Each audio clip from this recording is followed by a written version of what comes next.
Daniel nodded. When you held the salt in your hand, it seemed infinite, right? Aaron pondered this. I thought I had the worst life, the most difficult path, impossible dreams. I thought I had so much pain to carry, but it was just a tiny bit of salt.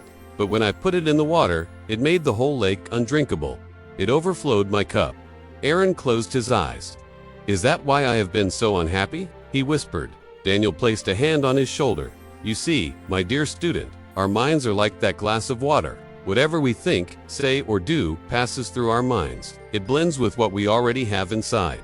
And sometimes it makes the whole mix too salty, too painful to handle. When that happens, we need to find the lake, the vastness of the universe, to realize that our problems, though real, are just a small part of everything there is. We feel their weight when they're close, when they're in our glass, but we lose perspective. That's when dreams begin to seem impossible, when people around us get tired of our negativity, when even we start to believe that we don't deserve happiness. Aaron looked down at the salt in his hands. So, what do I do when my glass overflows? He asked softly. Daniel gazed at the lake. Then you must find a bigger container, he said. You must expand your mind, your heart, your dreams. Look around you, Aaron. Our world has changed a lot. In my time, news traveled slowly, mostly by word of mouth or newspapers. Today, anything happens anywhere can reach your doorstep within seconds. In my time, there were few jobs, but today, even in remote places, people have access to more opportunities than kings of the past. We live in an age where common people can touch the stars. We have more resources, more ways to connect, more chances to grow than any other generation before us. And yet, he added, turning to his student, it seems like you only see the rain and forget that there's also sunshine. You see the dark and ignore the light. My child, there will always be problems, challenges, pain, losses. Life is a mix of everything, but it's up to us to choose how much salt we want in our glass. Your problem isn't that life is too hard. There are indeed hard times, but those are moments when we learn, when we grow, when we discover strengths we never knew we had. Opportunities come from the storms, but we must be ready to hold a bigger cup, to seek help when we need it, to open our hearts to new possibilities, and most importantly, to recognize that we are not our problems. You are not your mistakes, your failures, or the words of others. You are the one who decides what to do with the salt, what dreams to chase, and how big of a container you want to be. Aaron listened, absorbing each word. He thought of the countless times he had poured his frustration onto others, onto his family, onto his friends, and he understood now how he had been diminishing his own cup, making his life smaller and harder than it needed to be. As dawn approached, painting the eastern sky with soft colors, Aaron thanked his teacher, his heart lighter than it had been in years. With the first rays of sunlight, he went home. He didn't carry the salt with him. He left it by the lake, a reminder of his heavy-hearted life. Walking through the door, he looked at his mother, who was preparing breakfast. She looked up, her face breaking into a smile. "Oh son, you're back," she said. Then she noticed the change in him. "Is everything all right?" she asked softly. He hesitated, then smiled back. It was a small, hesitant smile, but it was a start. "Yes, Mom," he said. "Everything's going to be all right."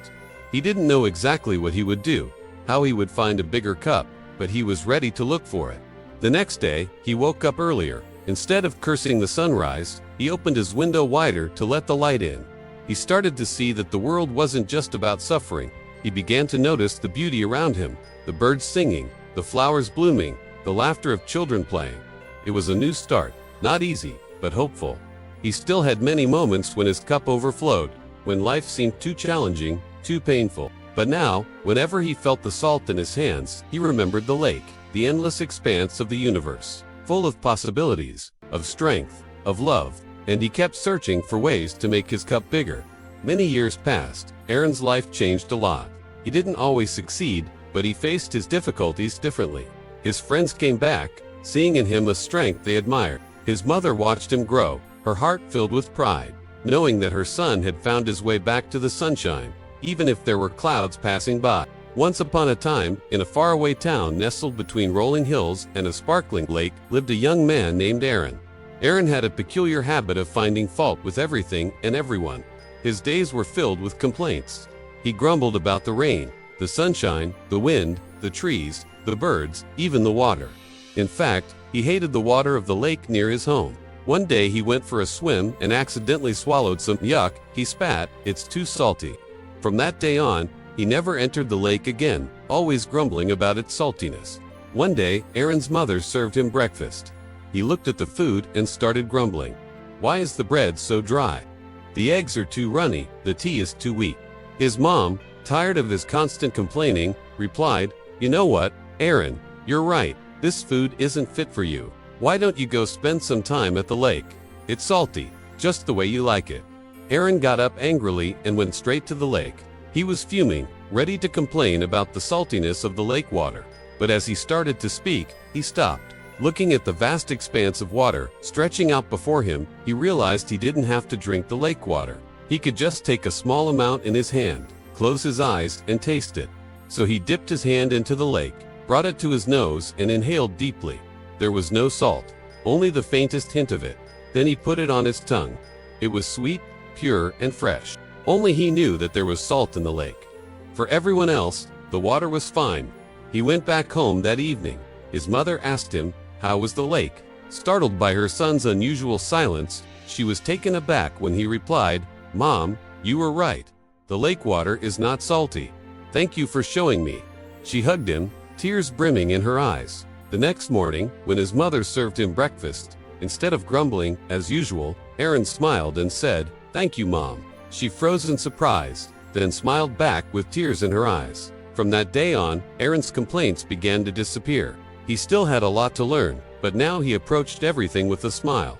One day his boss corrected him in front of his coworkers. Aaron felt his old anger rising, but he paused, took a deep breath and said, "I'll do better." His boss was taken aback. Usually, Aaron would have argued or snapped back, but this time he was calm. Even his boss looked at him strangely. The days that followed were not easy. Old habits do not die quickly. Aaron often felt the urge to complain, to fall back into bitterness. But each time he remembered the taste of the lake water and repeated to himself, "Be the lake." Slowly, he began practicing gratitude like an exercise. Each night he wrote down 3 things he was thankful for, no matter how small: a roof above his head, a warm meal, a kind smile from a stranger. As weeks turned into months, Aaron's heart began to grow. He forgave an old friend he had argued with years ago. He helped his elderly neighbor carry heavy bags. He volunteered one weekend at a shelter, serving food to people who had less than him. Each act of kindness added water to his lake, making it deeper and wider. People around him noticed. Friends who had drifted away began to return. His colleagues found him easier to work with. Even strangers felt comfort in his presence. His mother said one evening, with tears glistening in her eyes, "I feel like I have my son back." And Aaron realized that nothing in his external life had magically changed. His job was still demanding, his world still imperfect, but inside, he had changed. His heart had grown larger, and bitterness no longer had the power to drown him. Years later, Aaron himself became a teacher. When young people came to him filled with anger and frustration, he would take them to the same lake, pour salt into a glass and then into the water, and let them taste the difference. And then, with a calm smile, he would repeat the words that once saved him. "Don't be the glass, be the lake."